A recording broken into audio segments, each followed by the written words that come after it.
Okay, I will join.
Can you see Mbak Desi and others? Yes. Is it my voice clear or not? Yes, Okay.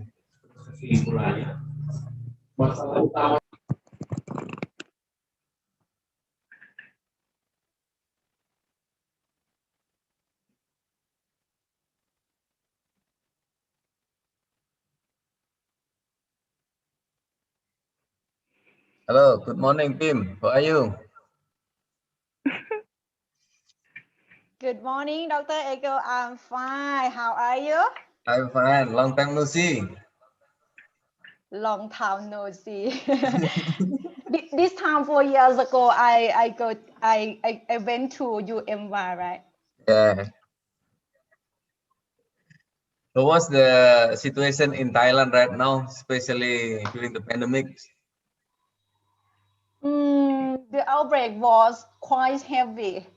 All of people call the government to track the problem about lack of vaccine. We are lucky enough here in Indonesia. I already got a vaccine.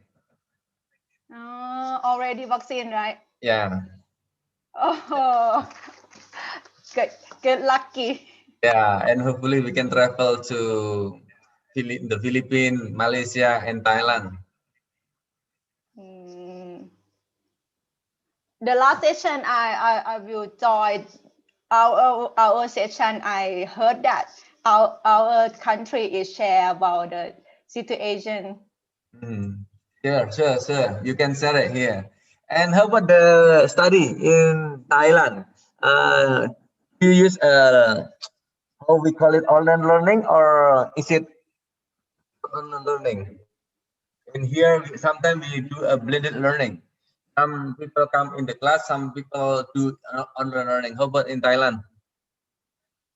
In Thailand, our situation or our project is stopped because we are aware about this situation.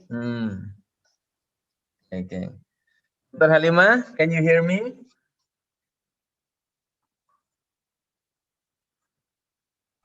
Yes, I'm here. Okay. How are you, Dr. Halima? Alhamdulillah, I'm doing well. Already become a dean. Congratulations. Oh, thank you. Hello, everyone. You will be really busy. Halo, Dr. Halima. Yeah, Prof.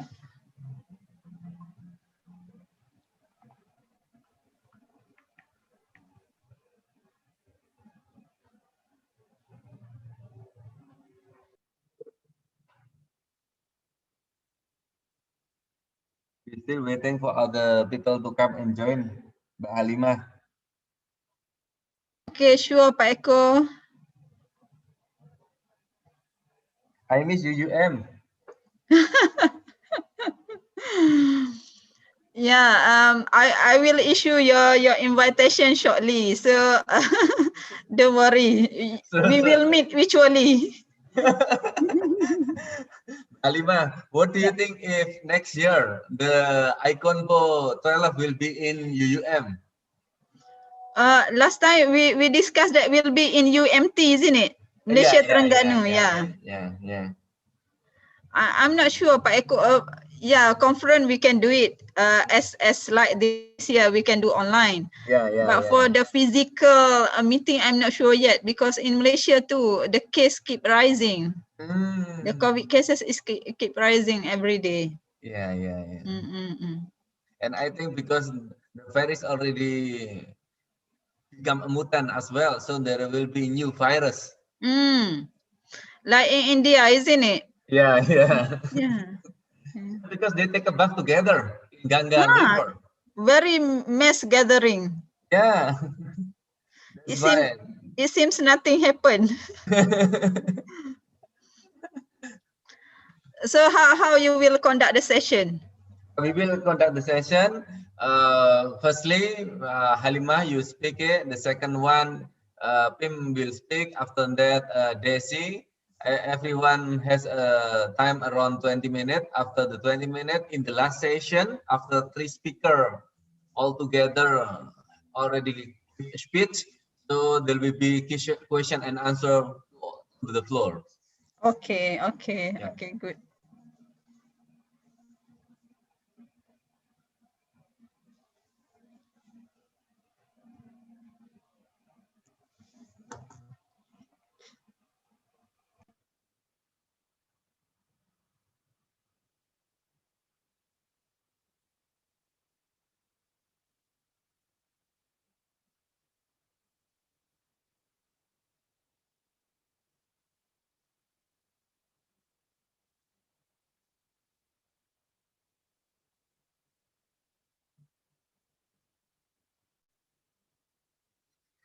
Okay.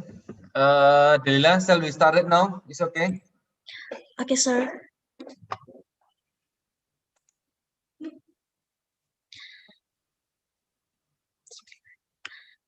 Bismillahirrahmanirrahim. Assalamualaikum warahmatullahi wabarakatuh.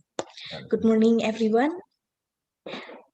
Okay, thank you so much for coming to the 6th International Webinar Series held by Yusuf Kala School of Government, supported by University Muhammadiyah Jember, University Muhammadiyah Jakarta, and our international partners, Konkan University, Kalasin University, Maijo University, Mindanao State University, Ilgan Institute of Technology, Rajabat Mahasarakam University, University Malaysia, and University Malaysia Terengganu. Before we start, let me send my regards to our today's speakers, the Honorable Associate Professor Pim Likit Keo Huang from Kalasin University, Thailand. The Honorable Associate Professor Dr. Halimah Abdul Manaf from University Utara, Malaysia, and the Honorable Dr. Desi Rahmawati from University Muhammadiyah Yogyakarta. And our today moderator, the Honorable Associate Professor Eko Priyo Purnomo. Before we start, let us recite Basmalah together. Bismillahirrahmanirrahim. Thank you. For the presentation and discussion will be led by Mr. Purnomo. To Mr. Purnomo, time is yours. Okay, thank you very much, Delila, for the opening and introduce our event. First of all, thank you very much to all the speakers who already come and join for today events, and all the co-hosts who always support this event, and all the participants, especially in 4 countries: Indonesia, Malaysia, the Philippines, already Indonesia. Thailand already come and join here. I see from the list here. Actually, from the list, there will be around 200 people register, but I don't know. Usually they are come late or they will join later. And today we will discuss about a very interesting issue when we're talking about sustainable development, and we look at about sustainable development issue, especially in economics, particularly in the crisis era or in the pandemic era. There are 3 speakers we already joined here. The first one is Professor Halimah, and the second one is Associate Professor Pim Likits, and the third one is Associate Professor Desi Rahmawati. The speaker is Professor Halimah. Currently, she is a Dean of School of Government, University Utara Malaysia, from Malaysia, of course, because Utara Malaysia is mean part of Malaysia, not utaranya Malaysia. Sometimes I make a joke with my friend Dino that Utara Malaysia is part Malaysia or utaranya Malaysia. Is our old friends. She did his PhD from Hull University, United Kingdom, when I did my master and PhD in another university. And for the first time, please, Dr. Halima, stand for you, and please feel free to talk around 50 minutes, 20 minutes. All right. Okay, Bismillahirrahmanirrahim. Assalamualaikum warahmatullahi wabarakatuh. Thank you to my friends, Associate Professor Dr. Eko Priyo, to the Miss Chairman this morning, Miss Delila, to my fellow speakers, Associate Professor Pim Likit from Kalasin University. Nice to meet you, Prof. Same goes to Associate Professor Dr. Desi Rachmawati. Nice to meet you, Prof, from UMY. First of all, thank you to UMY, particularly Yusuf Kala School of Government, who give opportunity for us, particularly we are from School of Government, University Utara Malaysia, as I think this is probably one of the MOU activity between UUM and with UMY, and probably later on we can extend our interest with probably with the Kalasin University too, so that we can have collaboration. Not forget to our friend from Philippines too. Thank you for giving me opportunity, and very honored for me to talk this morning and kind of to share experience about the economic development, particularly as mentioned by Prof. Eko during the pandemic, that we aware all the countries facing the same situation. Before I go further, let me share my slide.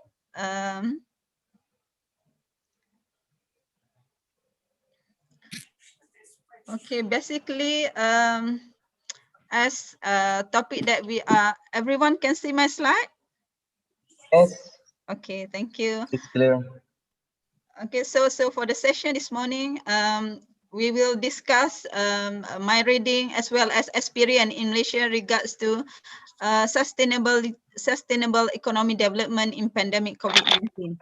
So in this discussion, I will talk more about how Malaysia government dealing and to make sure that our society able to run their business probably in the small scale, but still they able to continue with the business based on a few initiative given by Malaysia government on this particular situation. So when we see the COVID-19 pandemic actually give impact on health, social economy, humanitarian crisis, and we can see the impact is in the big scale. So in this, the situation in Malaysia is compounded by the fact that the government come into power in March 2020 to help many agencies, businesses to raise out about the heavy debt problem, financial constraint, plummeting oil price, and based on the effect to the trade and tourism from the global shutdown. And in the case of Malaysia, particularly in the first MCO, whereby somewhere on March 2020, we can see that the economic is losing about 2.4 billion each day. Regards to many businesses was shut down, and Malaysia adopt with the MCO situation at that particular time. However, in this particular discussion, I will go a bit about what kind of the initiative given by the Malaysia government in order to make sure that the economy can be strengthened, and most important to make sure that our citizen able to continue their life, okay, sustain in their life, as well as to increase their economic activity after MCO or totally shutdown was being adopted in Malaysia in 2020. To give more specific situation, let me share with you about the economic performance of selected countries. In this case, I want to show in the context of Malaysia. Okay, if we look at in the context of Malaysia here, and if we look at in other country too, for instance, US, Japan, China, Europe, others country, we can see that actually the lockdown has proved to be a major impact on the world economy, and there is extreme uncertainty around the global growth forecast. So in the context of Malaysia, for instance, in the first quarter of 2020, we can see that probably the quite similar situation, although if we see in the US, they still 0.3 about GDP growth, but in the case of Malaysia, we still able to, for the first quarter, we still able to sustain a bit. Although actually in terms of later on, I will share about unemployment rate in Malaysia is quite drastic changes. It's due to more businesses and trade was shut down. So we can see that in this case, Malaysia also facing very low in the GDP growth on the first quarter and getting worse in the second quarter, whereby you can see here negative 70.1. And the same goes to the quarter 3. So this situation indicates that having lockdown and having pandemic COVID-19 that leads Malaysia and other country to, if we see in the global perspective, whereby other country too facing with the same situation, whereby we cannot expect the growth. Although the scholars projected that every country must be a growth, economic growth in every year, but due to the pandemic and lockdown situation, so we can see that lot businesses and traders was shut down due to the regulation given by government. Later on, I will show the specific industry who being mostly affected by the MCO restriction. So based on that particular situation, we can see that unemployment rate in Malaysia in 2020, for instance, if we see from this table, indicates that unemployment rate is getting high, particularly in the May 2020 when it started from March 2020 when government start to do a lockdown.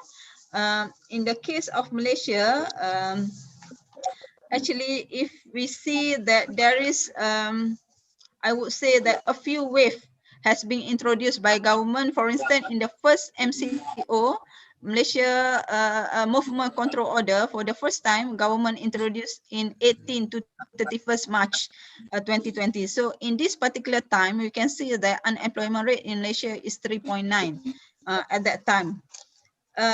This 3.9 actually indicates more or less about 546,000 unemployment. So it's very, a big amount of unemployment rate was being faced by Malaysia at that time, because lots of traders and businesses were shut down, except those in the government agencies able to continue with their work. But others agencies, they still need to be remain closed and the business cannot be operated, although in the small scale. So from, we can see the early 2020 until end of the 2020, we can see very rapid employment rate in Malaysia at that particular time. And in terms of labor productivity also, we can see that Malaysia lost a big amount of number due to that particular situation. Okay, in terms of, if we see that in terms of impact of the crisis in the hardest hit sector, if we can see here, Okay, in this particular table indicates that the heavily impacted sector include the whole sales or retail trade sector with many informal workers employed in the sector as trade vendors. So for those particularly this particular business, for instance, retail trade, and for those who are doing business in informal workers, for instance, in the street vendors, most of them is a vulnerable group, or we can say that a low income group.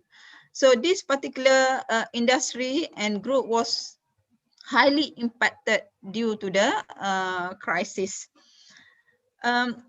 It same goes to the manufacturing sector, equally hard hit, account for the second highest proportion of informal employment outside agriculture.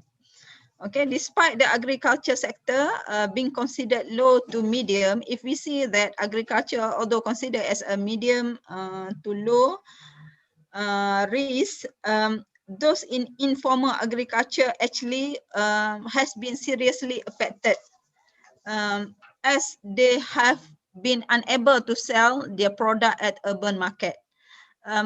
In the early part of the MCO, at that time, we not really exposed with the e-commerce business yet, particularly in the agriculture. So that time, those are from the agriculture sector are really effective, and they unable to sell their product, particularly in the urban markets. The tourism sector, which has been a mainstay of the economy and among the most dynamic and fastest growing sector, also being affected, and actually this particular sector relate with other activities, for instance, accommodations and food services, travel, handicraft, and entertainment. So this particular main sector are really impacted due to the crisis.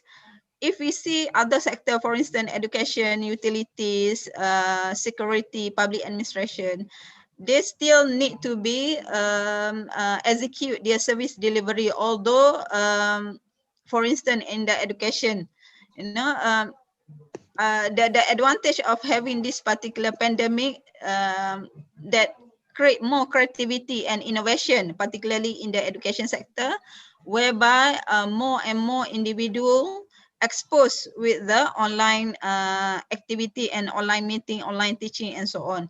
And from that, actually, maybe I can share a bit about what we are doing in the UUM. So lots of the education tools or education software was being used, particularly among millennial group, whereby this particular tools help them to attract young students to remain alive in the classroom. Yeah, because as we know that when we talk with the screen, okay, for instance, what we did now, when we talk with the screen, sometimes it's lead us to lack of motivation, lack of energy. But this among young lecturers, they are very creative, whereby they found additional tools of teaching to attract their students to keep alive and participate in the class, although they use online teaching. So this is the current scenario and industry who affected by the pandemic COVID-19, and this is among, actually if we look at one by one, there is other sectors too, but this is among who are what we call it as the main industry or primer industry who affected by the COVID-19. Let me go to next focus of the discussion. In the first part, I'm showing you about the current scenario of economic crisis. And the second part, which is I think is more interesting, and I would like to highlight more in terms of what kind of the initiative provided by Malaysia government in order to make sure economic development can be sustained, not just only by citizen, but as well as by other sector too, economic player, uh, bodies. So actually, this is among the main scheme provided by government. If we look at in the real situation, other agencies like corporate sectors, NGOs, they also play their roles in order to help their community as well as their nation in terms of to make sure people able to get their food, the children able to get their IT facilities or tools to make sure they remain having a class, although during the pandemic.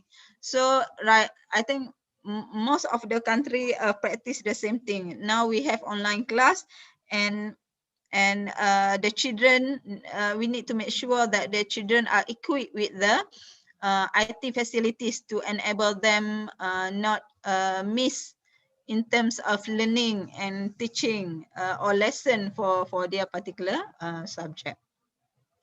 Okay, so by looking in this initiative by Malaysia government, so by looking here, we have about 6 major programs provided by government to make sure that our citizen able to continue their life, and for those are from the businesses or industrial, particularly SME, small medium enterprise, to make sure that they're able to continue with their business, although in the small scales. So this different kind or different types of the initiative was introduced and given by my government in order to make sure that the citizen able to continue their life.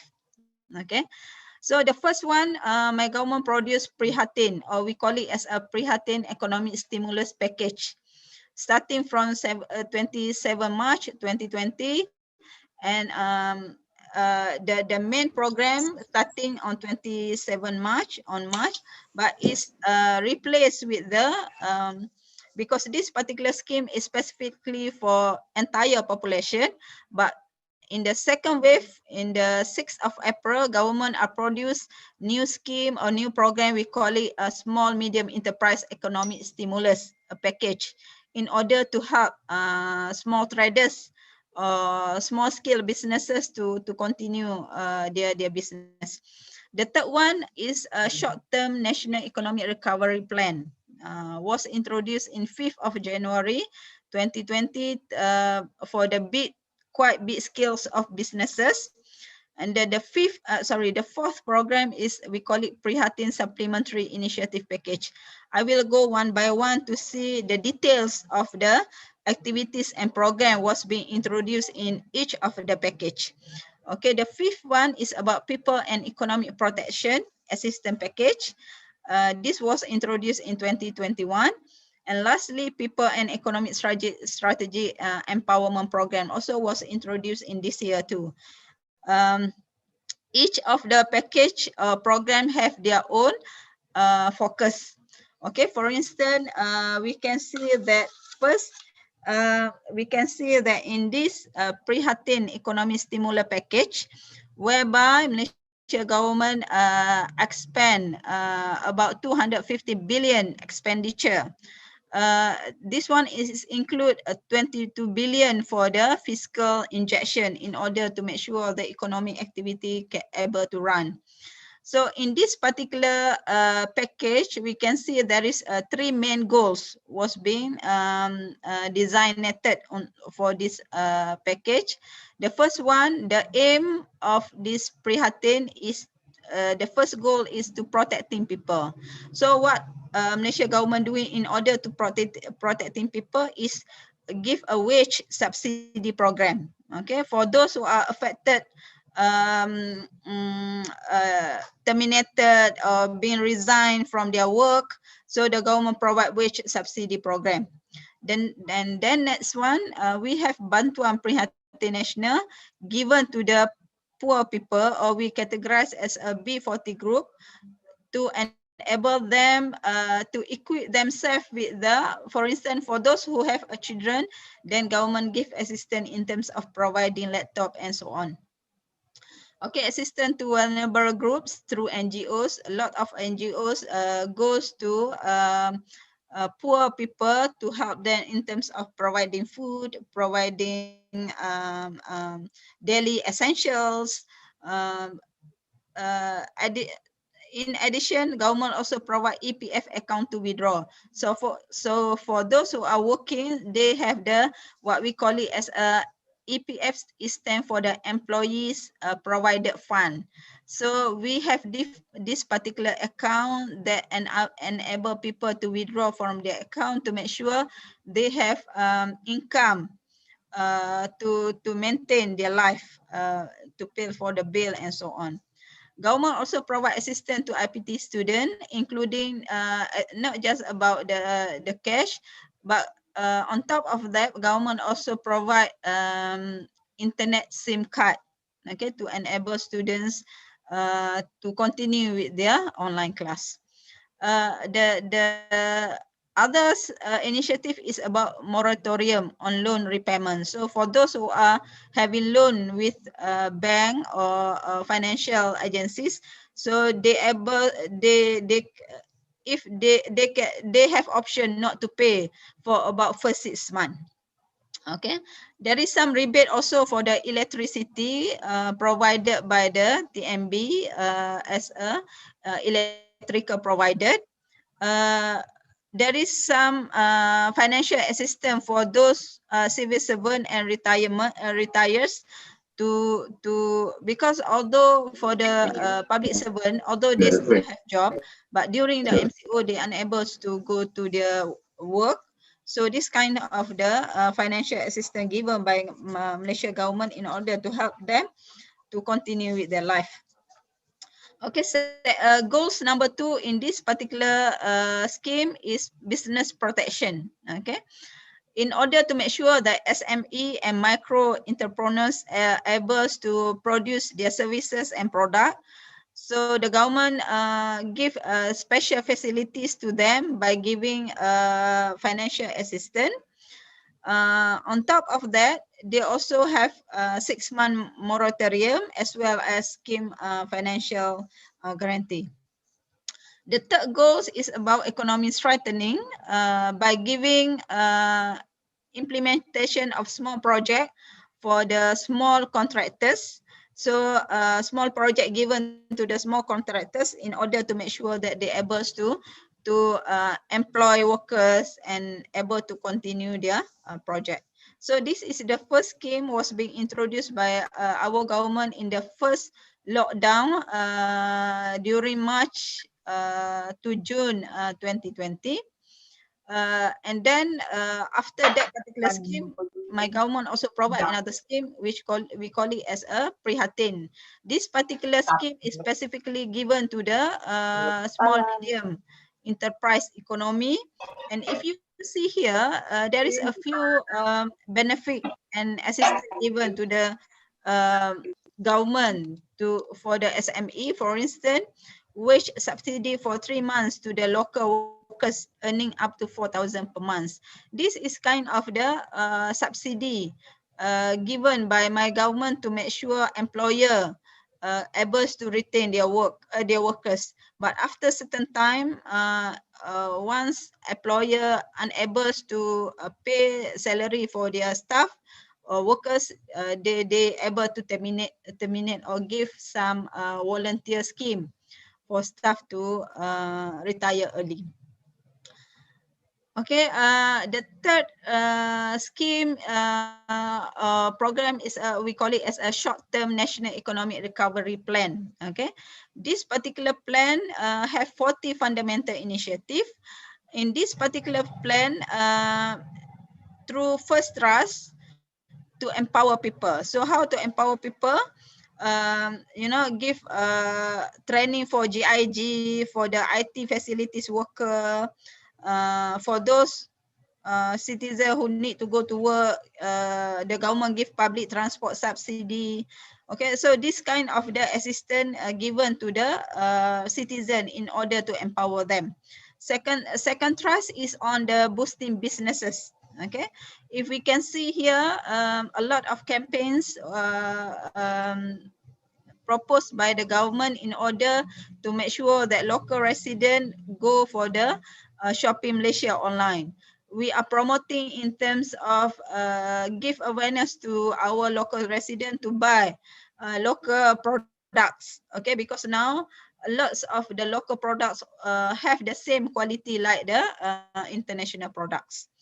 Okay, at the same times, government give focus to the tourism, SME financial assistance, microcredit project to enable small businesses able to run their business. The third thrust is about economic stimulus. Okay, this particular stimulus is kind of the what we call it additional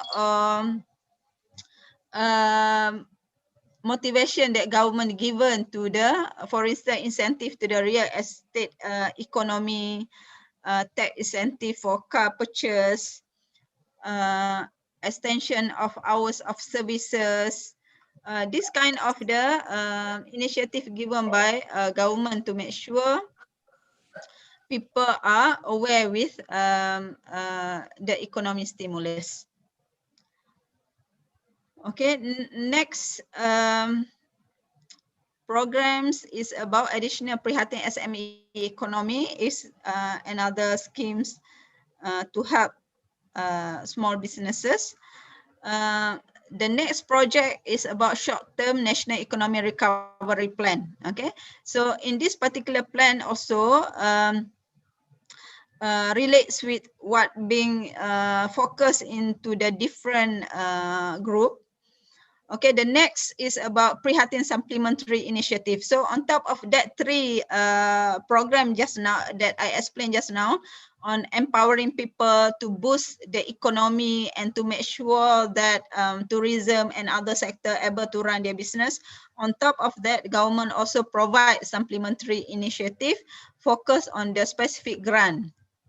Okay, for instance, grant khas or specific financial grant given to most of the cases given to the SME businesses in the first grant.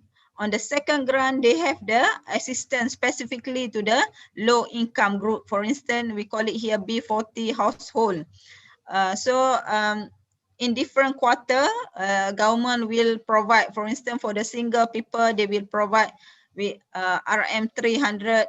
M40 is indicates that middle group income. B40 is below group income, whereby they get the more assistance rather than middle income.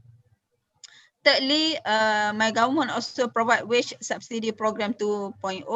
In this particular subsidy, specifically goes to the quite big company with the maximum of 200 employees.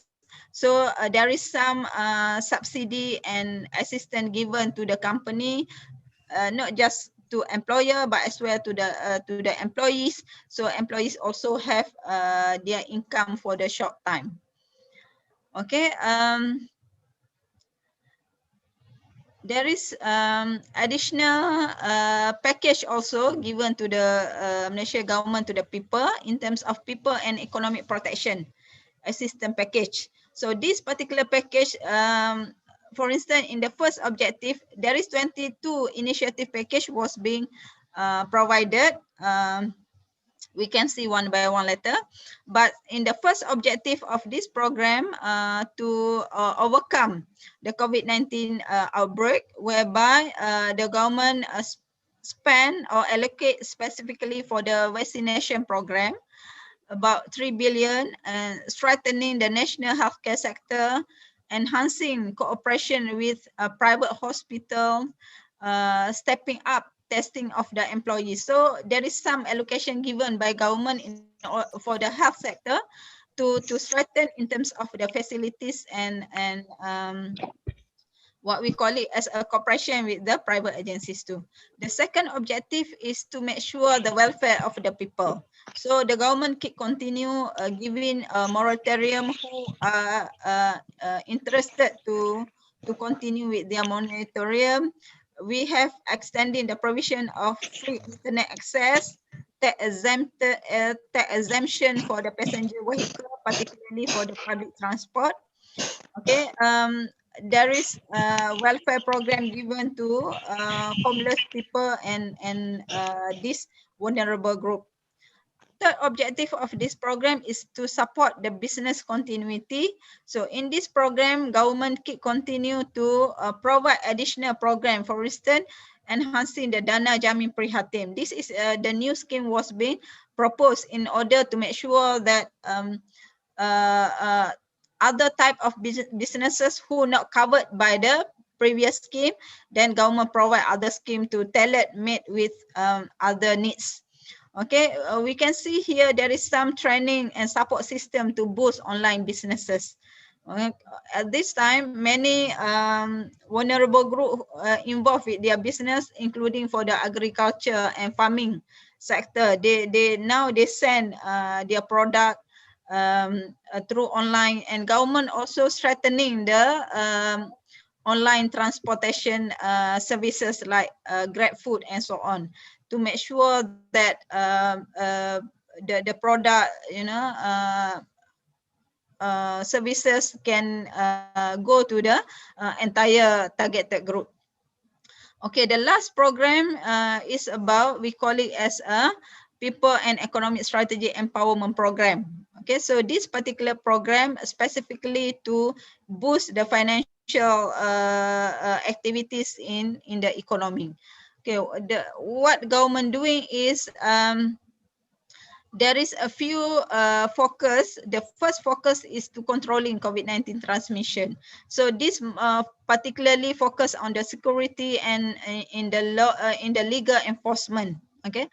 The second initiative is more on the strengthening microcredit scheme and to make sure that employment able to get in the job market.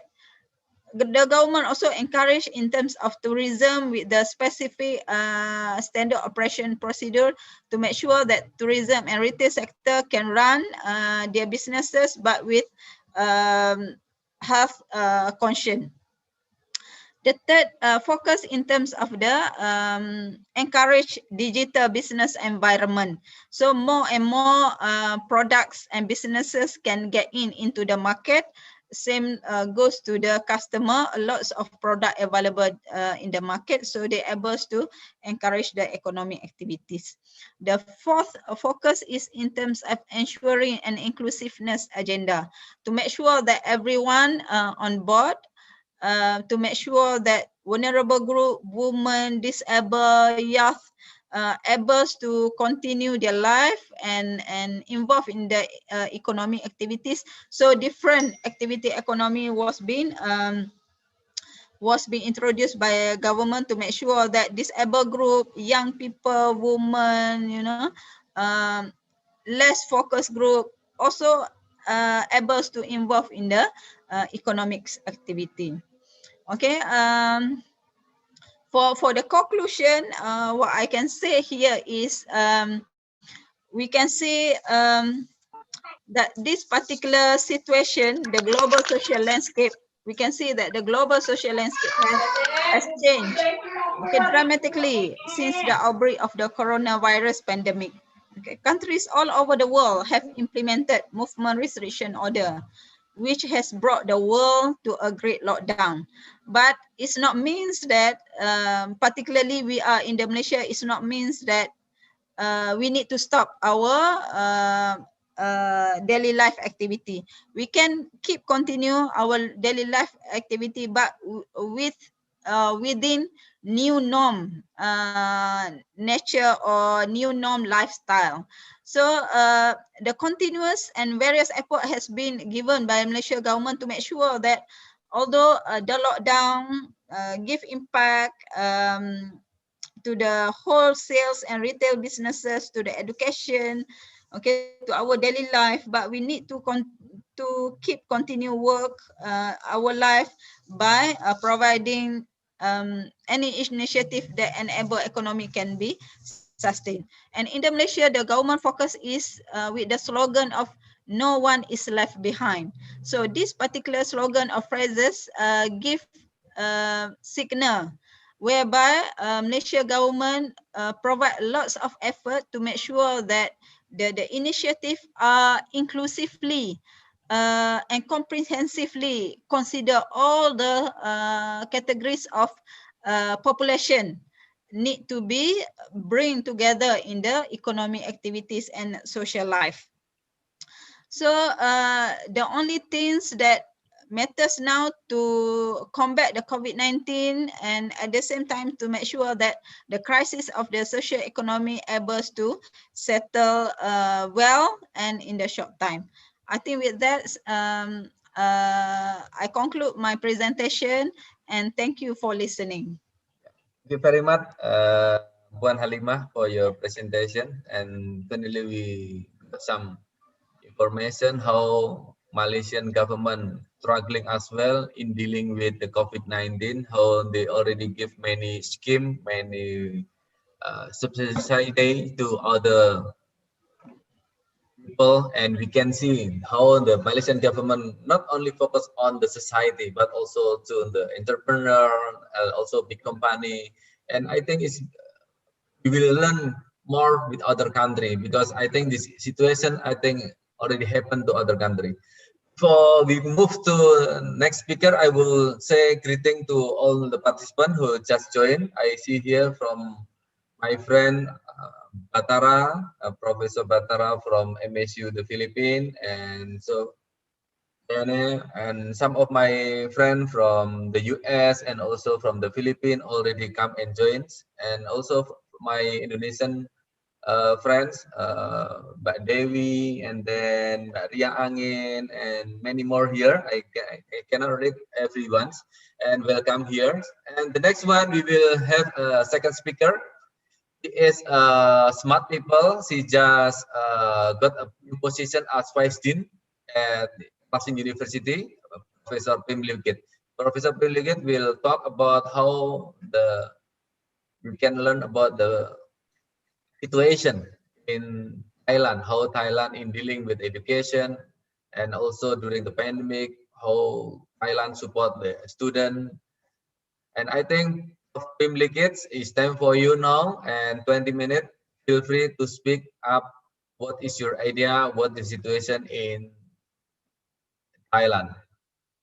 Thank you so much, Dr. Echo. Okay, let's move on. Local government. Okay, good morning, Dr. Daisy, Dr. Halimas, Dr. Echo, and everyone who attend the seminar. And welcome to public lecture on sustainable economic development.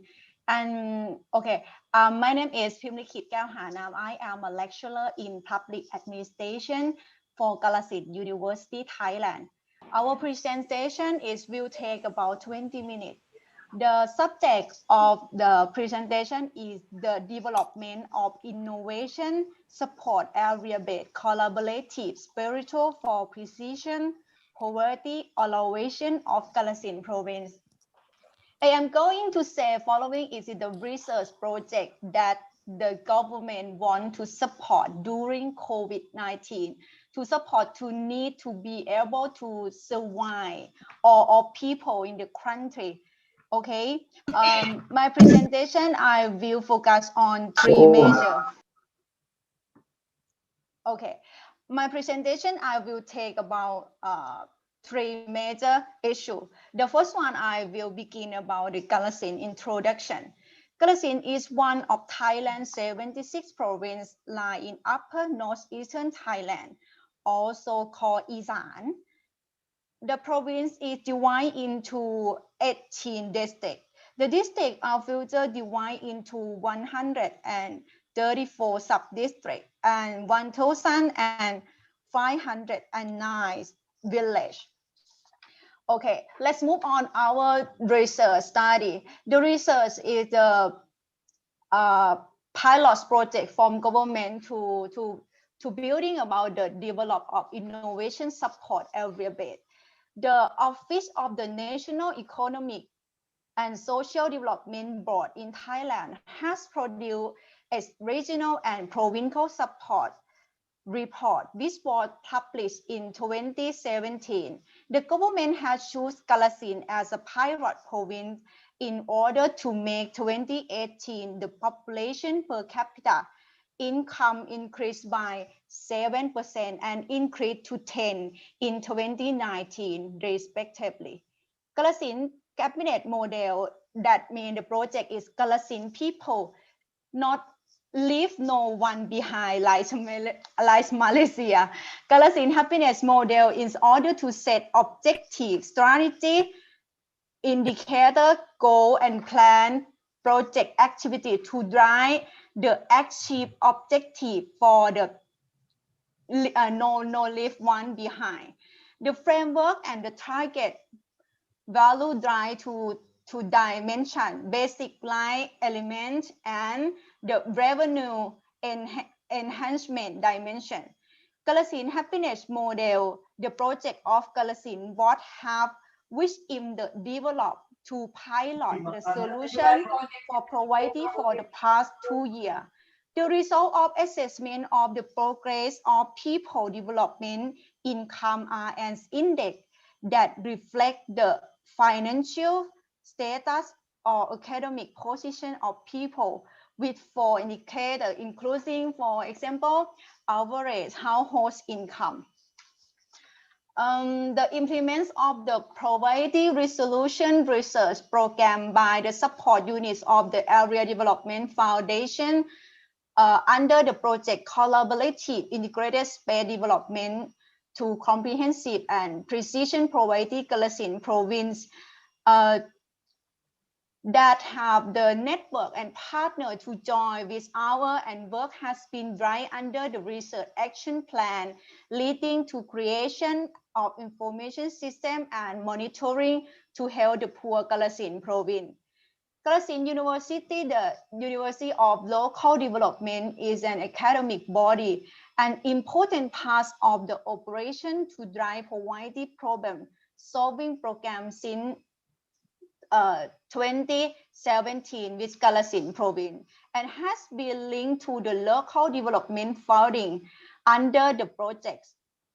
The collaborative integrated space development to solve comprehensive and poverty problem in 5 dimension comprehension survey, for example, education, health, well-being, income, and the access to public service is the 5 dimension that to present for everybody in Kalasin, together with networking party at the provincial level or sector to develop learning platform to mechanism that integrated party to analyze to solve poverty. That focus on creating process of participation in various sectors in analyzing and learning for information together. It leads to conclusive and driving solution together. I lead to policy proposal to tackle poverty in implementing the problem of past poverty. Kalasin University had engaged with Kalasin province. The strategic driven working group 2021 and implementation of implementing comprehensive and provide poverty. Kalasin and its network agency to create the comprehensive and accurate poverty resolution system. Precision poverty alignment based on area-based approach, doing data knowledge comprehension with the local government agency, private sector, local civil society, and increase the efficiency of the welfare system to poor households or the family who are under the help themselves to accept, receive, and receive system. And to develop ways to empower poor household and community to be self-reliant and adapt to change. At the local governments, local are the follow solution and encourage development in other area. Okay, from our research, 5 was follow the first is establish poverty alignment with coalition party in Kalasin province. Driving part research project can create awareness in 2 key areas. The first is creating awareness to build cooperation between networking party, and 2, creating common awareness to understand poverty in 5 dimensions and poverty, because normal people understood only income for just the poverty. The development using 5 areas for capital as the principle to address poverty.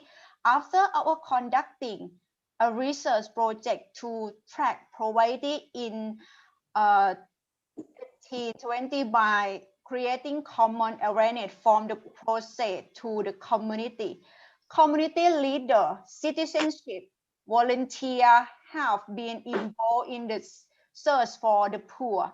The community has joined force to help pass on community and pass on assistance between agencies involving in the poor and has implemented to top-down poverty correction policy. The bottom up has clear mechanism for the collaborative work at the provincial, district, sub-district, and local level, as well as civil society, agency, and another contract. Community organization council, like a farmer council, and create common awareness to understand poverty in 5 dimensions by implementing policy to solve poverty in the past. When focused on solving problem, most of them focus on developing the career group in the enhance their career even more. In fact, tracking poverty must be developed to cover all dimensions, not only income, including the dimension of health, well-being, and education, finance, access to state service source. Tracking absolute of the complete poverty has designed mechanism, research process, and spiritual development to support work, help solve the poverty problem, monitor, analyze, and support spiritual development mechanism, and synthesize household level data. Objective of our research and our work with community leader people, local administrative organization, and local government solve poverty together, as well as track district level information return, provincial level as a result poverty awareness in other dimension can be created, resulting in the transit of it and solving poverty problem on the spot and covering all dimension throughout Kalasin province. And the second, I will move on to our research. We can reviewing poor people database data from TPMap or the Thai People Platform database and Kalasin Happiness Model, and finding under poor people 20% below, correcting qualitative and qualitative data from the database. The target people development data management system, which has 12,000 poor people, represent 6,000 households, and can review data from the Kalasin Happiness Model version 1 database. The households indicator to the database and additional 2,000 households including, and we were able to pass on 58 household assistance and were able to bring all information into the central system, the central government for development, and give the project that suitable for our households. A system to were able to bring all information by the area development fund management unit and the Kalasin Happiness Model version 2 system. And next, the data analysis, and we can find the data analysis and the definition of the poor in Kalasin data. Entry the data analysis bring about the redefining of the poor of defined Kalasin province and creating awareness through the forum for the return of information at all levels throughout. That is to say it define poverty as unique.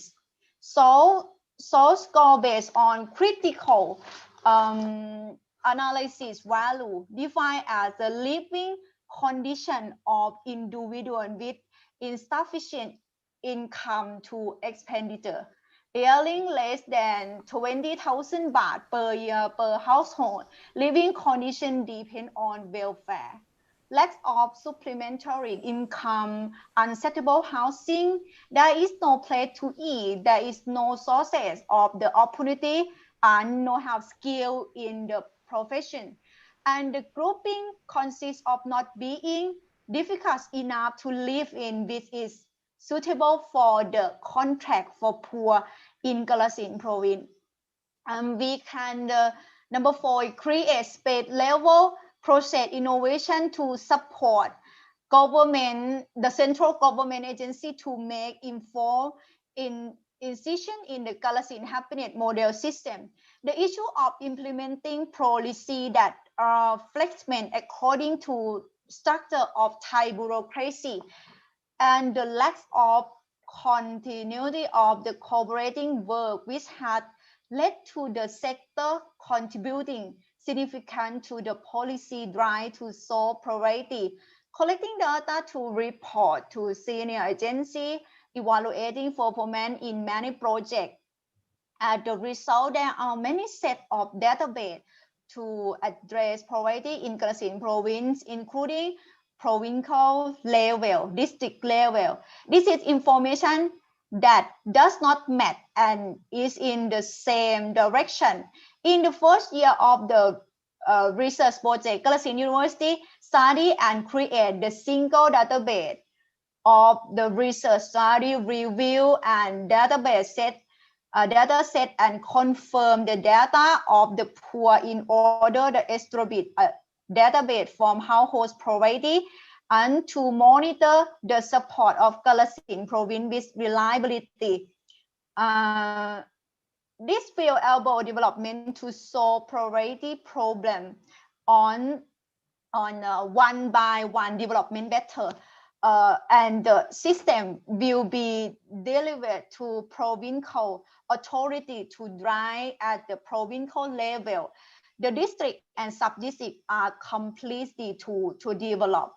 And our research can develop of the operational model to address poverty that is appropriate to operating model at the local level. People occupation, poor people, target people, using to development the poor target people link by organization forum for the integration of solving project and activity according to lifespan or households.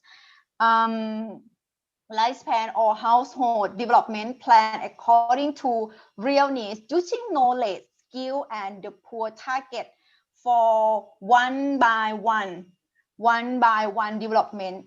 Meet the demand that come to listen to the voice of truly poor and the truly poor people and develop as a plan for household development and the development of professional potential in the same area, and then using the coaching system by expert from Kalasin University to take care and target for the target household in order to transfer knowledge and experience suitable for development of group.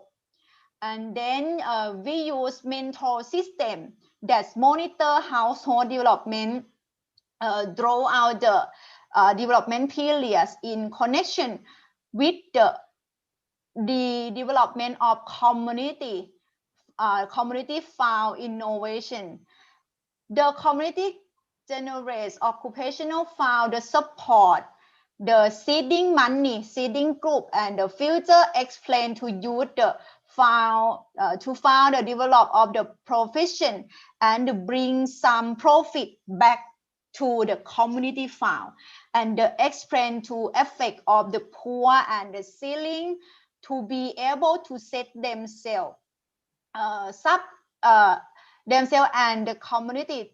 There is a found community to monitor and supervise the escort within the target district, and this court turnover in the target group. The development of operational model to adapt privacy suitable for the operating model at the local government, local level, people, occupation, poor people, the general people, target people, using tool that we call Kalasin Happiness Model Platform, developing to poor to target people linked by organization forum by the integration of the solving project and activity according to life plan or household development plan according to real needs. We using knowledge skill that the poor target for one by one development, one by one household, one by one households to development. Meet the demand that come from listening to the voice of truly poor people. Develop best at the plan for household development at the development of professional potential in the same area, and then use the coaching system by experts from Kalasin University who take care of the target household to transfer knowledge, experience, the suitable for group. Okay, in this operating model, in connection with the development of community found innovation. Achan Tim, Yes. you speed up. Have more minutes. Okay. Thank you so much. Okay. The last one, we found the Kalasin province can pass on the assistance to the target group of the 58 household in addition to the KHM, the Kalasin Happiness Model implementation of the project, especially of implementation of state welfare assistance. Kalasin University had continued to help passing 58 agency needed target assistance to households for the central government, the municipal of Klang Mun municipality in the central 10,000 committee were established. As the result, the target audience will be held during of the project immediately. Okay, this is the result that we can bring to present. Okay, that's well, I bring me to the end of my presentation. Thank you for your attention. Thank you so much. Yeah, Swadikap, Kaptum Kap. Yeah. Thank you very much, Achan Tim Lekit, for your very good presentations. Let's look at the way forward. Hello. As countries in the region seek to enhance digital accessibility. Who speak that one?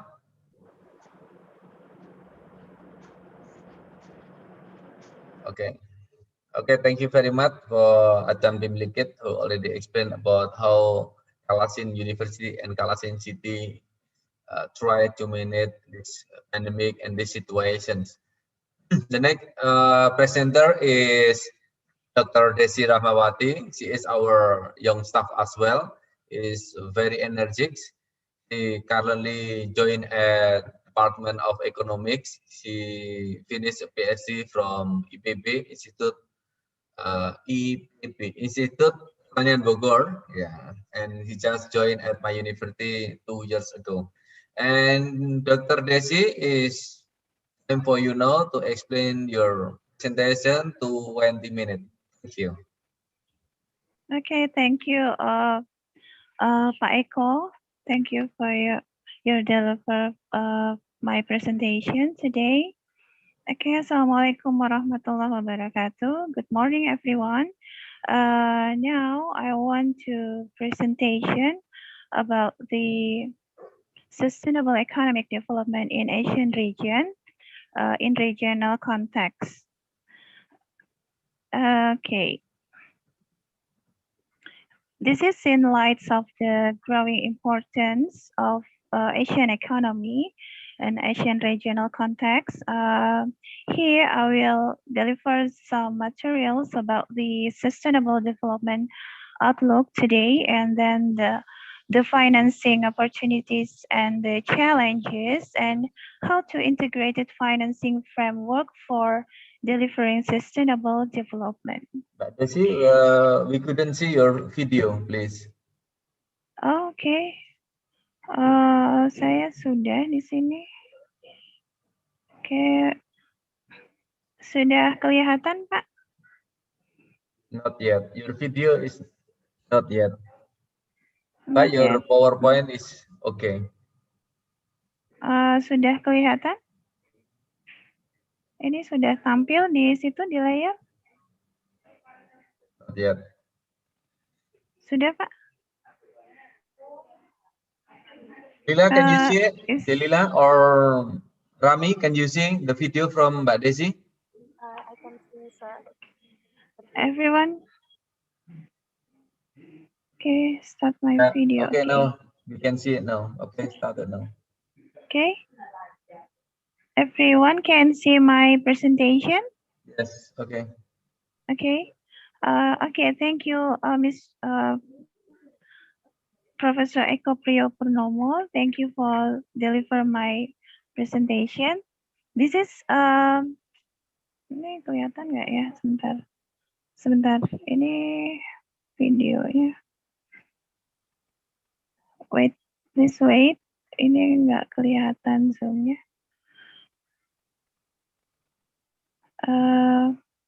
Video saya kelihatan nggak ya? No, Bentar. we cannot see. Oh nggak, Just oh see not the see. floor. Okay. Sebentar. Please wait.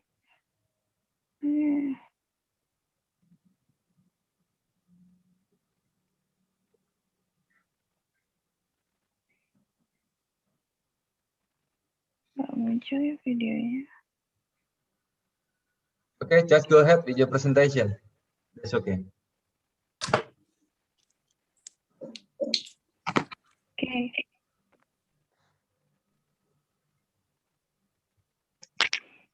Okay, this is in light of the growing importance of Asian economy. Here I will deliver some materials about the sustainable development outlook, and then the financing opportunities and the challenges, and how to integrate financing framework for deliver sustainable development. Okay, sustainable development outlook in Asia is a diverse and rapidly changing region, and rapid advances are being made across the economic, environmental, and social dimension of sustainable development. So those significant challenges remain. The countries are still in the process of building or adapting structures to enable comprehensive reporting on SDGs progress. Okay, now here on the monitor shows that the extreme poverty in Asian countries. Extreme poverty fell from 17% of the regional population in 2005 to 7% in 2013. An estimated 132 million people were live out of extreme poverty in Asian region in the MDGs era. This is Indonesia and Vietnam together account for around 90% of poverty reduction in the region. Poverty rates are falling in Indonesia by an average 10 to 15% a year. And this is the prevalence of stunting from the Asian countries. Here, Laos and Philippines is among the 10 countries with the highest prevalence of stunting in the worldwide. Stunting prevalence is above 30% in our other Asian countries based on the latest available estimates. In Indonesia, 30.8%, and Myanmar, 28.8%, and the Philippines, 30.3%. And then here, the income-based measure of progress of the poorest people. In this figure, describe that incomes among the poorest 20% of people in Asia are rising, though slowly. Income for the person at the 20th percentile rose by $1 a day between 1990 and 2030. From just over $1 to just over $2. Indonesia and Philippines account for the majority of the poorest 20% of the people region. Given recently relative income in Vietnam, particularly over the early and mid 2000, and this figures shows women among the poorest 20% face reduced access to health care, highlighted by the presence of skilled attendant at birth. And this is the economic development. We know that the Asian economy is the third largest in Asia and the seventh largest in the world. Some projection estimate that by 2050, it could be the fourth largest in the world. Sorry to interrupt you. I think you highlighted a point in the other pages, I think. Yeah. In the second page. Sorry for disrupt you.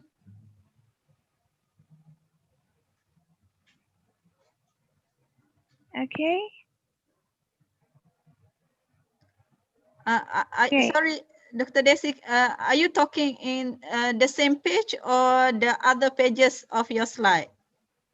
I don't know. In my slide, in my monitor, this is my presentation was shows, but in this, what is it? In this, oh, okay, sebentar. Yeah, because I guess you're talking about poverty rate, and I can see the curve there, but the in my screen, you're still in the second slide. Yeah, so you didn't move your slide properly. Yeah. Thank you, Dr. Desi. Sorry for interrupt you. Oh, but okay, I don't know. This is my presentation was present, but in the monitor is not moved. Okay. Lila, maybe I can. Delila or Rami, can you try to help Mbak Desi? Ya Pak, ini saya udah share screen untuk Ibu Desi. Sebentar, mungkin saya coba.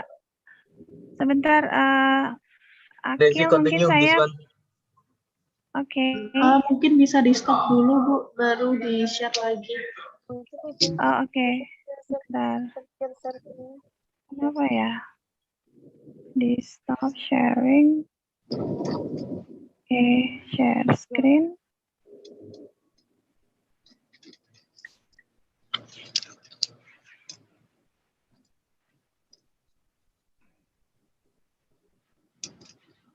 Ibu Desi bisa dilanjutkan?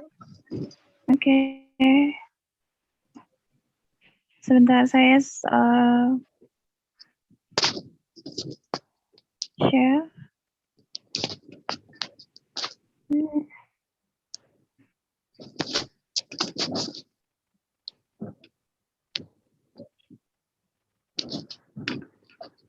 Sudah. Is my presentation? Everyone can see my presentation? Yeah. Yeah, I can see your poverty rates. Yeah. Thank you. Okay, thank you. Okay, I will continue. This is the economic development. This figure shows that how the gross national income per capita levels are rising and have grown from the region as a whole from 1,669 per person. And this is the regional finance trends. The overall volume of resources available in the Asian region is growing rapidly, and the total finance grew from 855 billion in 2007 to 1.3 trillion in 2015. And all major forms of financing have grown in aggregate across of the Asian region, with domestic resources growing particularly rapidly. And this is the domestic public finance in Asian countries. These figures shows that the domestic revenues are rising across the region, though remain low in absolute terms in some countries, at more than 10% a year on average in 3 countries, and 3% of higher in another 5. And this is the driver of rising overall domestic revenues in Asian countries. Here shows that the drivers of rising overall domestic revenues also vary from country to country, with indirect taxes accounting for the largest proportion of new tax revenue between 2005 and 2050 in Cambodia, Laos, and Thailand. How in Indonesia and Malaysia and Singapore? In Indonesia, Malaysia, and Singapore were the largest contributor to overall increases. And in Cambodia, Laos, and Thailand, growth in indirect taxes is driving overall gain in domestic revenue mobilization. This is the size of the government loan for public finance.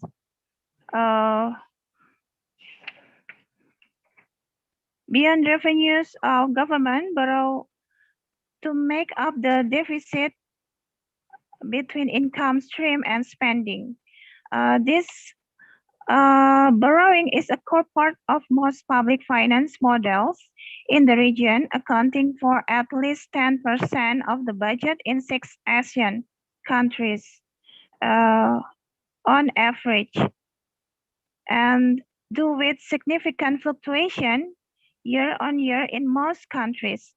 And this is how to integrate the financing framework for delivering sustainable development. The challenge of the ASEAN countries is how to sustainably expediting the growth in government revenues and ensuring that these resources are invested effectively. In designing a policy framework, researchers are often trapped in measurements that use a statistical approach, even though the parameters we use are dynamic variables. So, therefore, we need a fit and proper policy framework for the sustainable development goals that we are designing. This is Procrustes bed. The Procrustes in Greek mythology is described as a person who insists on sleeping on a couch that is owned and must fit the size of the couch. So with this analogy, if we are the researcher, we often look for procrastination solution where the data must be fit for the purpose for which we are designed. Procrastination is often a problem in using statistics. if we insist of fitting the work to our standards rather than adjust our theories accordingly, we may in the end be stretched to thin, perhaps broken in half by the work we refuse to listen to. This is Homer in 2018. So um, this is the Wittgenstein ruler. Wittgenstein ruler say that unless you have confidence in the ruler reliability, if you use ruler to measure a table, you may also be using the table to measure the ruler. So act of measurement as statistical tools, for example, or the complex model is an integral part of research. However, act of measurement should not be trapped into Wittgenstein rules. We need a knife. We need a knife. How and what and which are the value of the measurement? If the measurement instrument is not correct, it will reveal more information about the subject being measured. So, if we want to measure the how the implication about the for example about the policy of the COVID, we need the measure um, uh, is proportional. The measurement is bilateral. The measurement instrument measures the target, for example the objective. The target shows the validity of the measurement instrument, and this is I analogy with the formation and warming effect. For example, how to design the framework policy uh, to stability the sectors who affected by COVID-19. The big problem analysis can be done through formation. Break down the question in the smaller components, and then identification of the warming effect. Uh, by this is by literature by Shedd and Harford 2010. And this is the 6 building blocks of an integrated national financing framework. The first is leadership that facilitate coherence across government. And then the second is a clear vision for results, and then to offer aging financing strategy, and then align and finances policies, and how to strong monitoring and review and evaluation system. And the last is to participatory process for accountability and dialogue. And this is the integrated national financing framework for how to deliver sustainable development. This is the first is leadership and institutional coherency. This is how to deliver the vision for the result, and then overarching financing strategy, and how to deliver it with financing policy for specific flows in the long term linked to SDGs, and then medium term development annual for the result. And this is how the update situation in post COVID-19.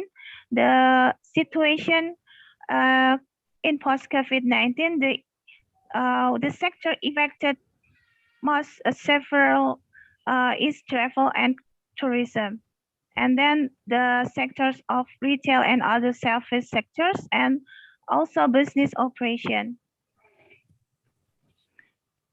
And this is the sector affected COVID-19. The sector in the last 5 year, 2015 until 2019, the tourism sector has significantly increased and significantly contribute to the national economy. However, this contribution has immediately experienced a setback and a period of crisis since COVID-19 affected human mobility globally. This mobility is terrible for the world tourism sector, especially for Indonesia, which relies on the tourism sector as priority sector for the national economy. And then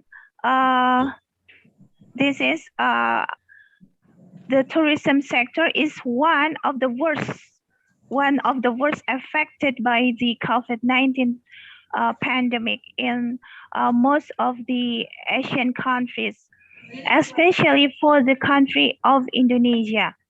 During the COVID-19 pandemic, the movement of the tourism sector was trying to be maintained even though it was low or negligible in scale.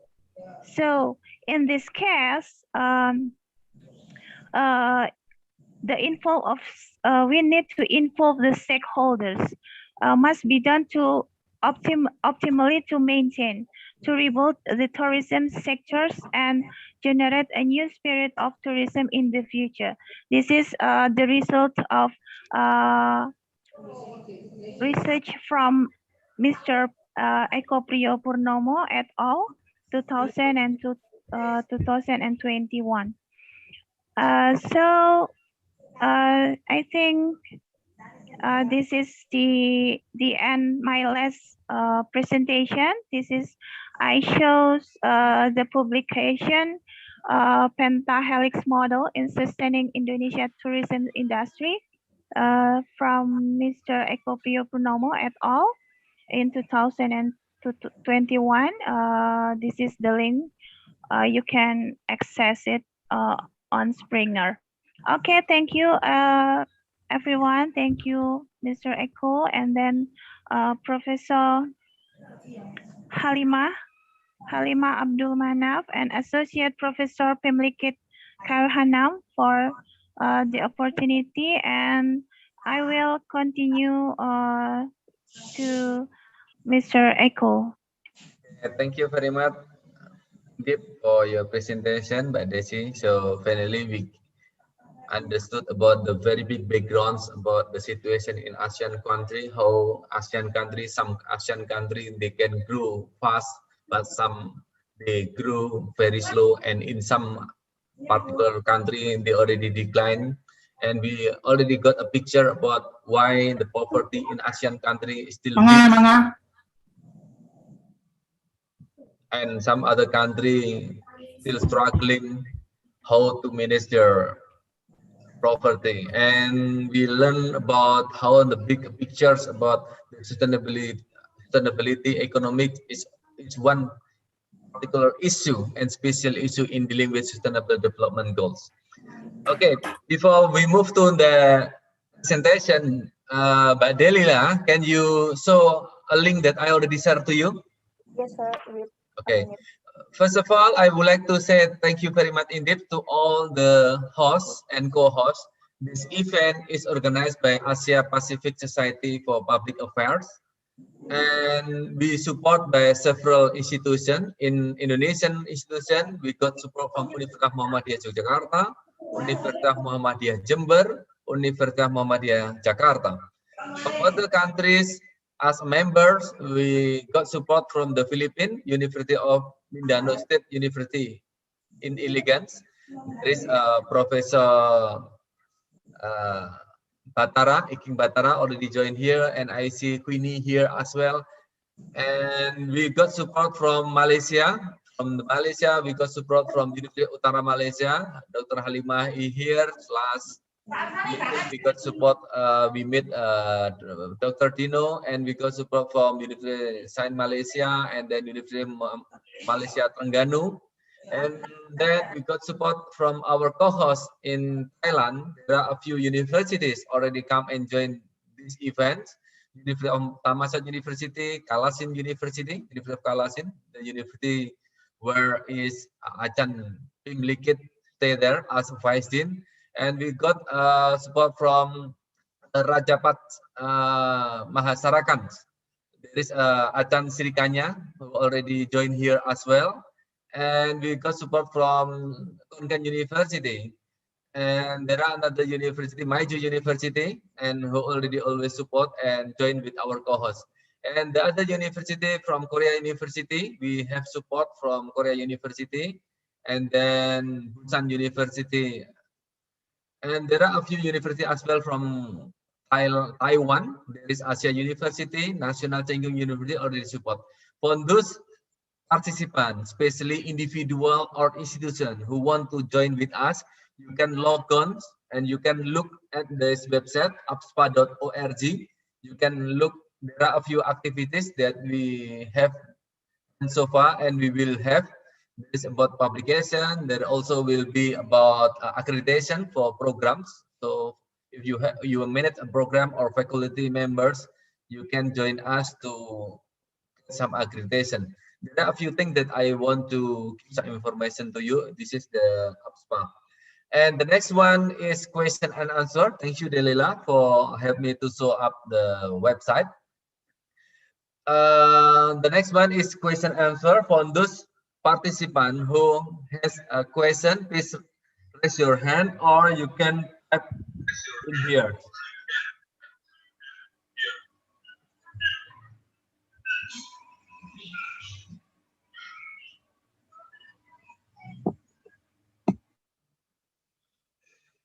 Yeah, anyone has a question or comment, please feel free to ask. There are three superwomen already joined here. Batara, do you have something to say here? Please feel free, Batara. Pak Eko, Yes. if you don't mind, may I ask a few questions to the speaker? Yes, okay, please. Okay, maybe the first one to Prof. Pinlinkit. Very interesting presentation. Just very simple questions. Can you share with us how you develop happiness measurement index? That's my first questions. And I have another questions to Dr. Desi.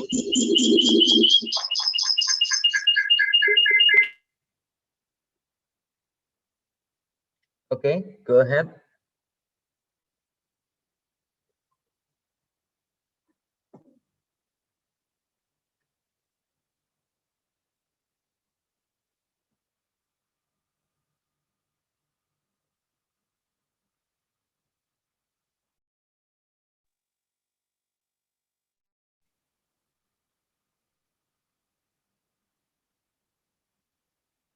Sorry, the voice is not here. I can hear Dr. Halimah. Halimah, can you repeat? I cannot hear. Okay, Dr. Desi, just now I see one of your slide show about the health accessibility. But on Yes. that particular slide, I didn't see where is Malaysia. So do you have any view in terms of health accessibility for Malaysia? In where slide? Accessibility on? Okay, can you go back to your slide? Yes. Okay. Okay, somewhere around here. Next one, please. Oh, not this one. Okay. Not this one. Maybe on top of that. Okay. I think slide number 7, I guess. Sorry. Oh, okay. Yeah, I think this one. The poorest access to healthcare. Based on your study, how the situation in Malaysia? Okay. About the drivers of rising overall domestic revenues, I guess. Okay. So Malaysia still poor, particularly among women group, they still poor to get access for the healthcare? Oh, okay. It's about the poorest access to healthcare. Yeah, please. Okay. Okay, thank you, Dr. Halima. Okay, I want to listen question again. Okay, please. Okay. Prof Ping, my question is how you develop happiness measurement index in your study?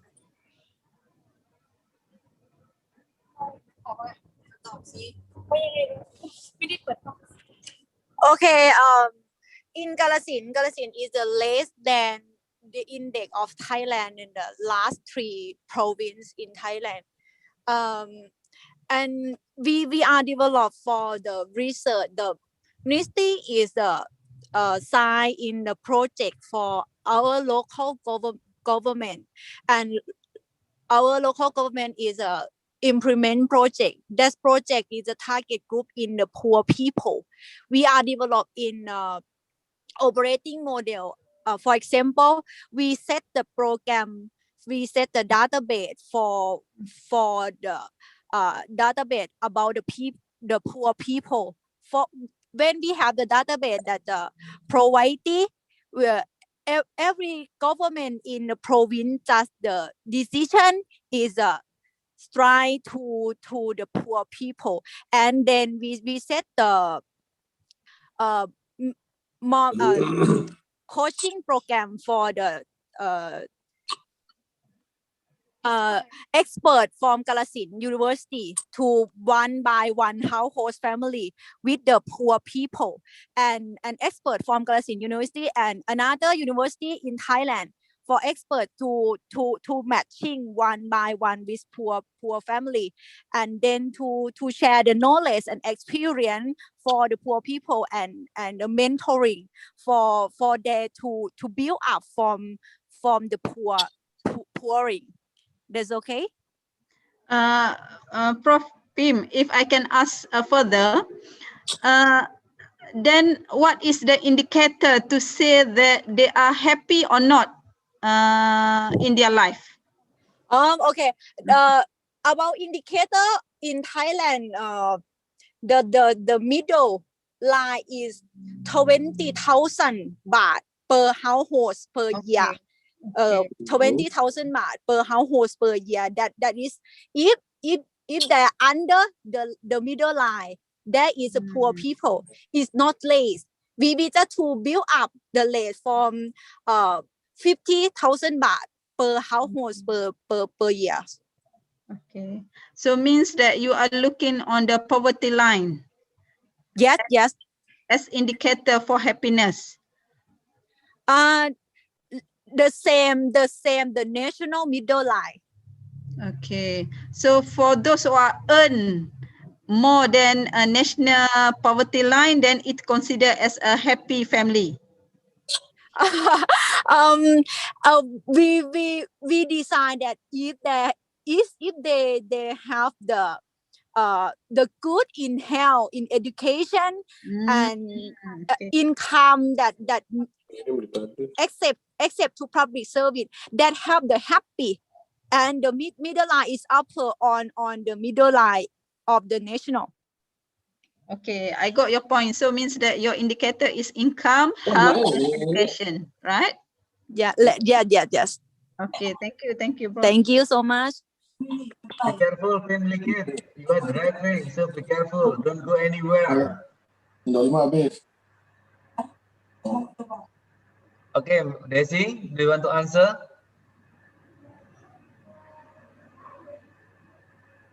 Hello, Desi. Yes. Okay, thank you. Thank you for the question, Miss Halima, Dr. Halima. In that leaving no one behind is this this is the paper from the Sustainable Development from ASEAN, and I think the bubble on on there is why Malaysia is not included on the bubbles. This is I think this is because Mary not I cannot found Malaysia in this result. I don't know why they not include Malaysia, but I think this is I source adapted from the uh, Asian financing SDGs. So I this is not my research, but I can see that um, in Malaysia, just they just say that by World Bank, uh, I s- I see from the other source, the poorest 20% of people face deprivation in multiple areas of sustainable development, highlighting interconnectedness of the 2030 agenda and complexity of the challenge of leaving no one behind. In this material, I can deliver it. I don't know why Malaysia cannot hear, but I think it because Malaysia has Malaysia has 15 55% uh 55% for most poorest people in the region. But I don't know why Pak Eko in this sustainable development from Asian materials, Malaysia is not here, but uh, only Cambodia, Indonesia, and then Laos, and then Myanmar, Philippines, Vietnam, and Thailand. I don't know why Malaysia cannot include in the in the in these bubbles, the bubbles of simultaneous progress on multiple Desi and fronts. also Puan Halima is another proof that actually we have one more homework for us. We have to do more research about why Malaysia couldn't put in it. So I think Desi and also Puan Halima can do the research about this one. How to make sure that Malaysia and we can get correct data and valid data about Malaysia situation in current situation, especially in dealing with SDGs. Yeah, because for Malaysia, we also involved with the SDG matters. Yeah. So yeah, probably need to look at further, isn't it? Anyway, thank you. Yes, I'm sorry. Okay. Any more question from our friends? From the audience, please. From our friend from Jember, from Unicom, from Jakarta, from Stisipol, from UTI, I see here. Permisi. Silakan. Yang tanya bahasa Indonesia silahkan, nanti saya translate kalau memang kerepotan. Kecuali ada yang tanya pakai bahasa Thai. For those cannot speak English and only speak bahasa or Malay, please speak it, I will translate. But for those speak in Tagalog or in Thai, I cannot translate. Okay. Thank you for all the speakers who delivering material in this morning. Oke, yang pertama campur ya bisa Pak. Since the pandemic, Indonesian government has facilitated many micro and small medium enterprises to go digital and held digital talent scholarship programs to increase digital talent to fit the needs of the industry during and after the pandemic. And my question is, during this pandemic, the digital-based economy grew faster than in previous years. Is there a policy in the government in Thailand and Malaysia related to this? According to the Indonesian government have beberapa ini program, have some programs. Thank you. Yeah, if you don't mind, where are you from? I'm from Universitas Muhammadiyah Yogyakarta. Okay, thank you very much.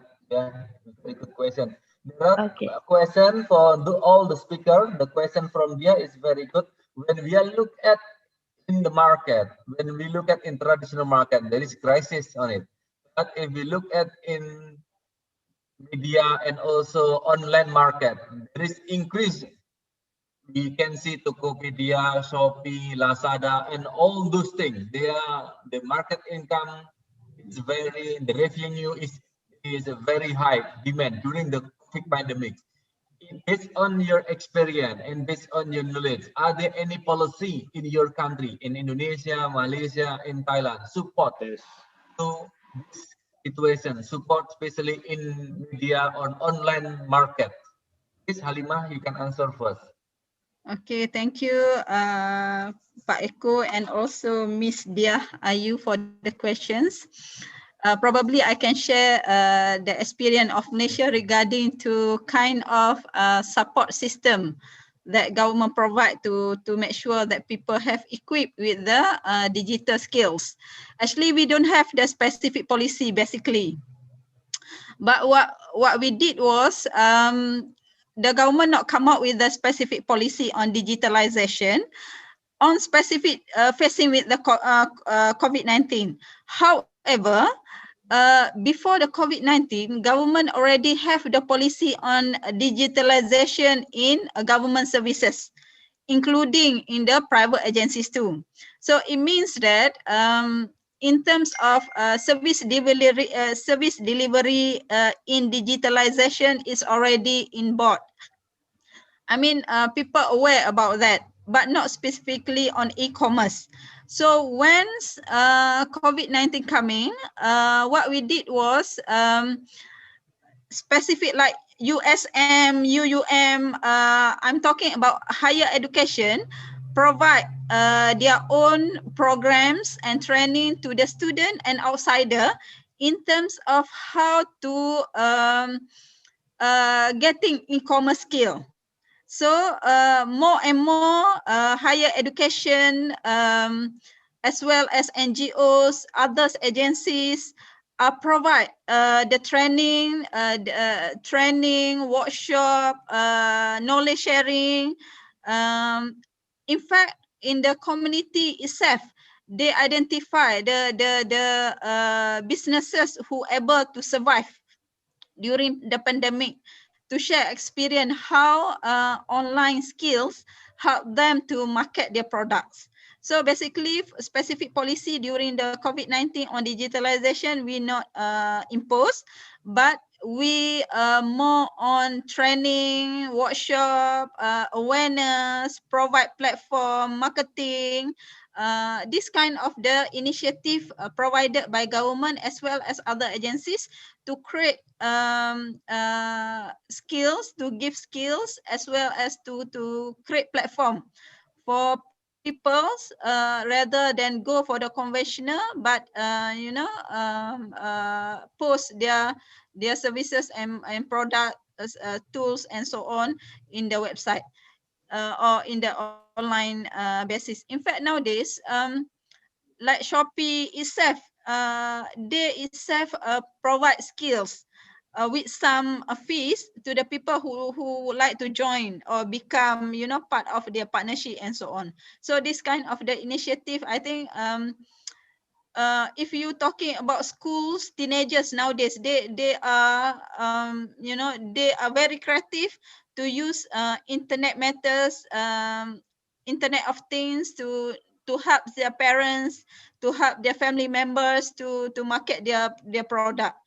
Not just only about product, but as well as services. I mean, about the training, for instance, about how to be a professional photographer, for instance, okay?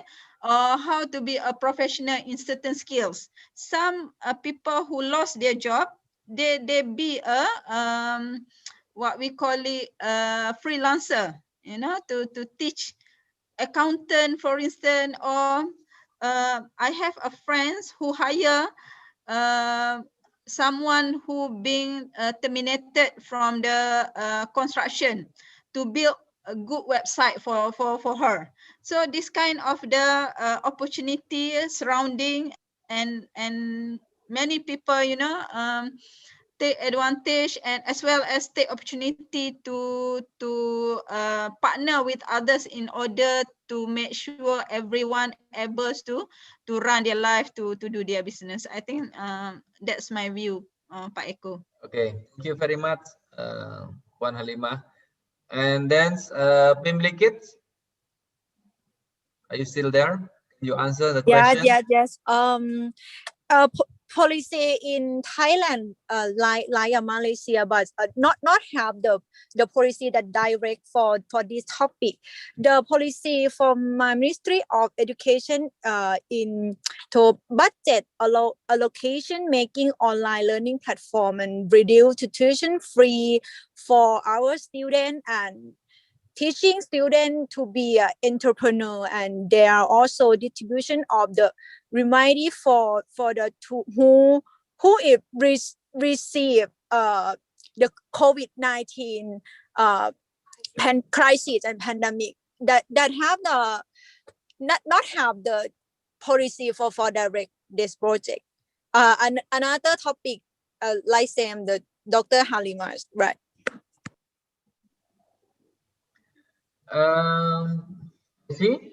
Miss Jessie, do you want to answer that one? Okay, I think same with other countries. In Indonesia, we have government give the policy for example for the seller on e-commerce. Government give a grants for 1,200,000 grant for the seller who have a e-commerce, for example, on Tokopedia or in Shopee. Government give the grants, and for example, in education sector, we the government and the private sector give the, for example, give the training how to update skill for example, to online courses, for online teaching, for example, like that. And then I think how to make the small scale micro economics to what is it still grow in the post COVID.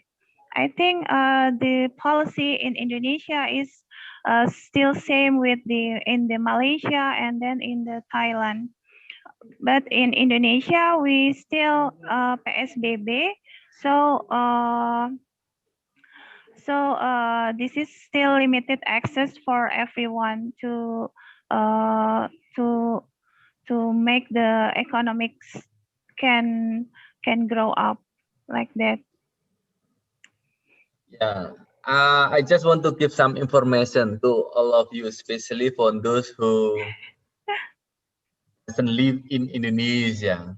When we talking about the online market, if we're talking about the application, I think our president Indonesia, Jokowi, already give a very good support.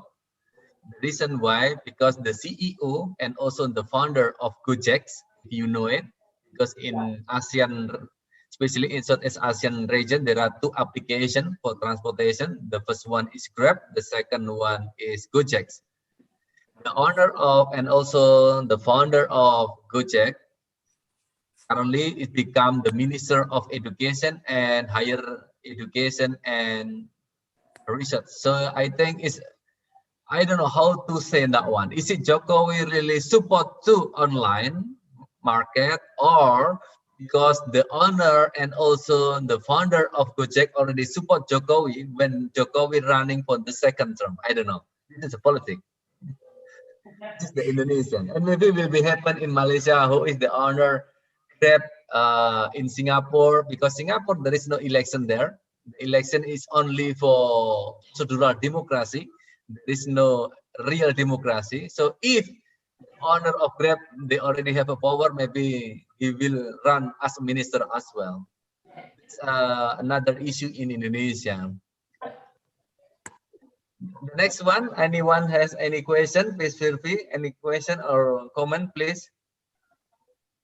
Just unmute if you have it. Hello. Yes, okay, please, Mas. Hello, everybody. Yeah, okay. Please, yeah, explain your name and where are you from? Okay, my name is Jerman Prawiranegara from Sukabumi or Cianjur, yeah. I'm member of ADIPSI, that's Asosiasi Dosen Ilmu Pemerintahan in Indonesia, okay. I want to talk maybe from all speech, maybe will ASEAN country be able to rise from the impact of the pandemic? Maybe that's it. Okay, thank you. Bye, Ko. Yeah, can you repeat specifically? Okay. Yeah. Will ASEAN country be able to rise from the impact of the pandemic COVID-19? Yeah. Okay. You get that point, Mbak Halimah, Pimlikit, and also Isi? Prof. Eko, can you repeat one more time questions, or can you simplify?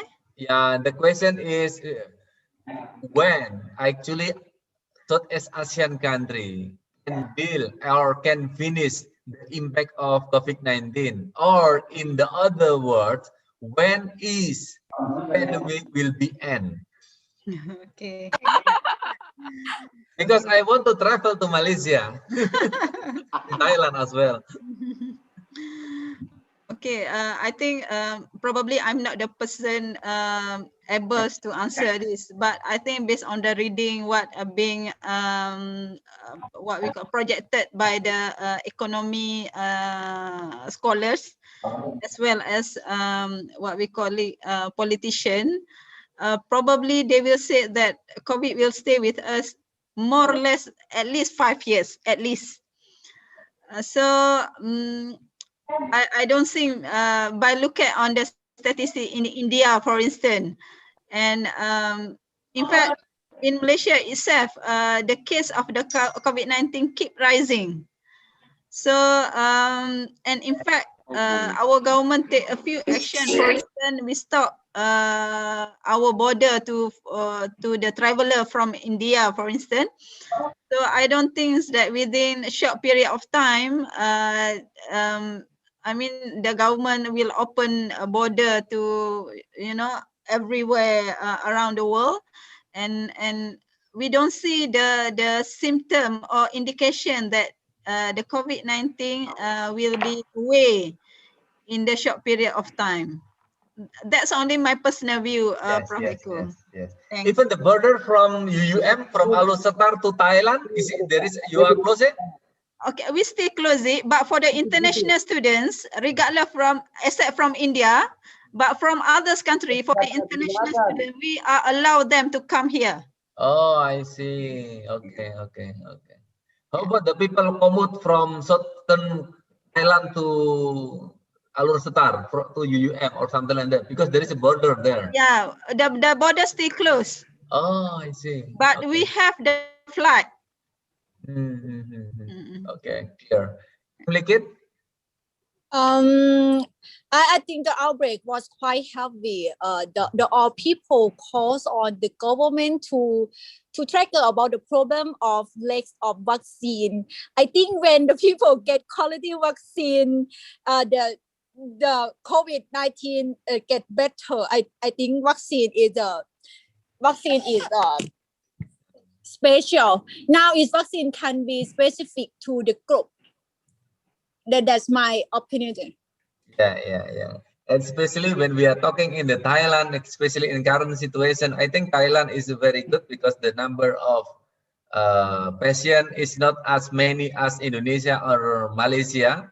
But I think you will have a problem when there is many crisis in Myanmar. When some Myanmar they move to your country, I think you will get many trouble with Myanmar and Laos? Because there is some people from Laos and Myanmar the move border to your is country. closed, Professor. The border is closed. There is a shortcut, or there is illegal border. We can travel there and pass through there. But it's good because I hear as well that in Thailand and also especially in Southeast Asian country, we will do some that we call it bubble policy. For those people who already got vaccine, they can travel freely in some area in Southeast Asian region. Desi, do you want to say something here? Yes, thank you, Pak Eko.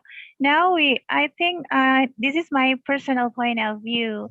Now I think we entered into a time of uncertainty, so we don't have the option to transform all our activities, how to more innovative and creative. All sectors, I think, in education, in transportation, I think like to, but are there any impact the sector we cannot choose, for example, in tourism and transportation, but other sector I think still survive in this situation. I think like that. Yeah.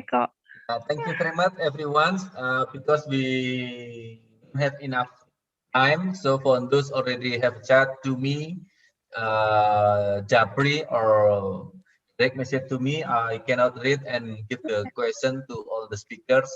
Once again, thank you very much to all the participants, all the speaker, because this is the last sentence. Are there any last statement to all the speakers? First, last statement from Puan Halimah, please.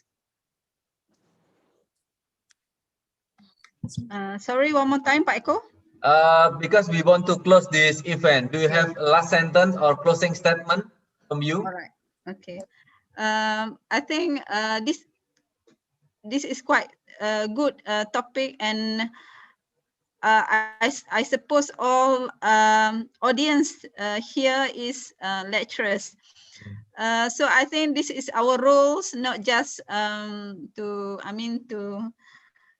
take care of ourselves and our families, but we should take opportunity as a lecturer to remind our students and our community that actually this outbreak can be stopped, but we need to have persistent effort whereby follow the SOP, standard of procedure has been given by government to make sure that our economic activity can develop and sustain, not just for us, but our next generation. With that, thank you everyone and hopes to see you again. Thank you very much, Puan Halimah, my sister Halimah. The next one is Achanti Mlikit. Do you have a closing statement? Okay, thank you so much. I don't think we have enough time to go into the right now, but I will be happy to speak to you one by one after the presentation. If you would like, thank you so much, and take care yourself and see you next session. Thank you so much. Okay, thank you. The next one will be Mbak Desi, Miss Desi.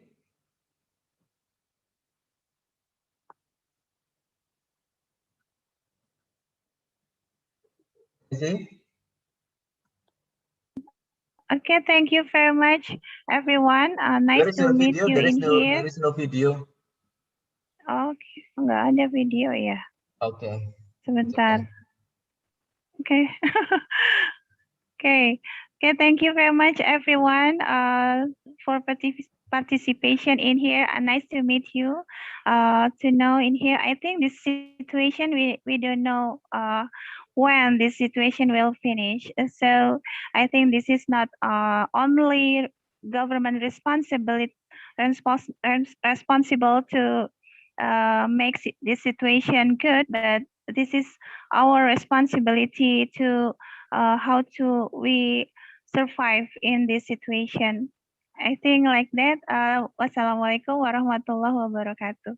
Waalaikumsalam warahmatullahi wabarakatuh. Okay, on behalf of, before I pass this event to the MC.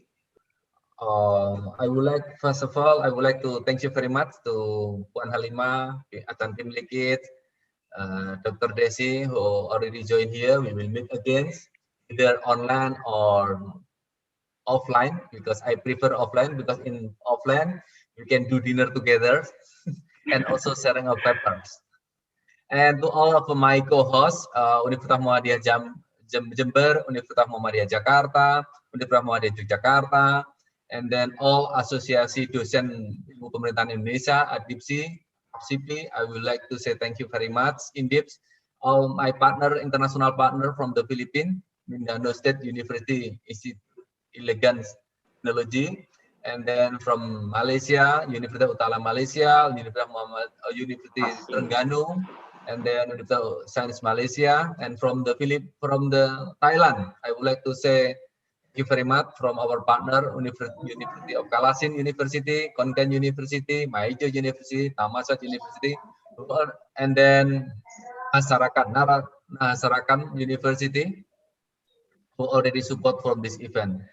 If you, without ado, thank you very much once again. I would like to close and I would like to pass this event to Delila, because after this we will take a picture together. Please make sure everyone you turn on your video so we can take picture. Delila, it's time for you now. Okay, thank you so much, Mr. Purnomo.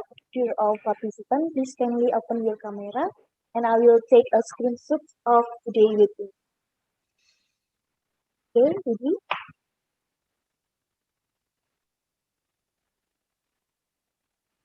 First, 1, 2, 3.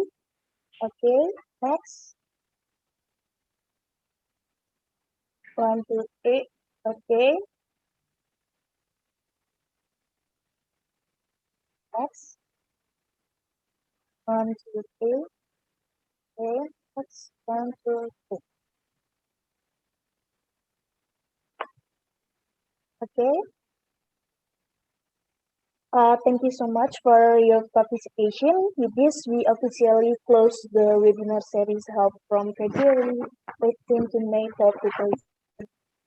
Once again, thank you and take care. Wassalamualaikum warahmatullahi wabarakatuh. Waalaikumsalam warahmatullahi wabarakatuh. Thank you Baik, everyone. foto can be sent to group ya. Waalaikumsalam.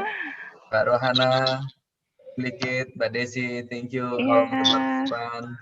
Mbak Ria. Ya, makasih Pak Eko. Okay, see you.